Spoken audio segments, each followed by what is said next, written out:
শীতকাল তো চলেই গেছে, কিন্তু ভাপা পিঠা খাওয়া হলো না। এটা কোনো কথা হলো? তাই আর দেরি না করে ভাপা পিঠা বানিয়ে শীতকালকে টাটা বাই বাই করে দিলাম। হ্যাঁ বন্ধুরা, আজকে আপনাদের সাথে আমি ভাপা পিঠার রেসিপি শেয়ার করব। ভাপা পিঠার রেসিপি খুবই সহজ, আর ভাপা পিঠার রেসিপি এই পর্যন্ত আমি কখনো শেয়ার করিনি আপনাদের সাথে। তো ভাবলাম যে আমি কিভাবে পারি সেটা একটু ভিডিও করে যদি আপনাদের সাথে শেয়ার করি, আমার যদি কোনো ভুল টুল থাকে সেটা আপনারা ধরিয়ে দিতে পারবেন, তাই না? তো মূল ভিডিওতে চলে যাই। আসসালামু আলাইকুম, হ্যালো ফ্রেন্ডস, আশা করি সবাই ভালো আছেন। পিঠাপুলি কিন্তু মানুষ অল্প স্বল্প করে বানাতে পারে না, আর পিঠাপুলি একা খেতেও ভালো লাগে না। পিঠাপুলি সবাইকে নিয়ে খাওয়ার মজাই আলাদা। তো আমিও বেশ আয়োজন করে নিয়েছি। আমি এখানে 3 কেজির মতন চাল গুঁড়া করে নিয়েছি। আমি এখানে শুকনো চালের গুঁড়া আনিনি, আমি চাল কিনে তারপরে ওটাকে আমি ধুয়ে শুকিয়ে তারপরে গুঁড়ো করে নিয়েছি।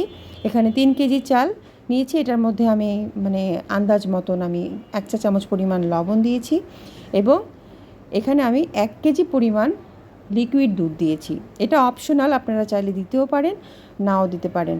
কিন্তু লিকুইড দুধ দিয়ে যদি আপনারা চালের গুঁড়িটাকে একটু ভিজিয়ে রাখেন, সেটা কিন্তু খুব ভালো হয়। ঠিক আছে, সাথে আমি কিছুটা পানিও দিয়েছি, কারণ 1 লিটার দুধ দিয়ে পুরোটা গুঁড়িটা কিন্তু ভিজে নেই। তো ওইটার সাথে আমি আরও আধা কেজির মতন পানি দিয়েছি।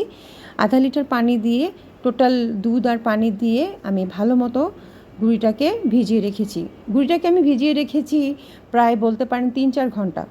পাশাপাশি আমি খেজুর গুড়কে কুচি কুচি করে কেটে নিয়েছি, আর নারকেল কুড়ে নিয়েছি এখানে।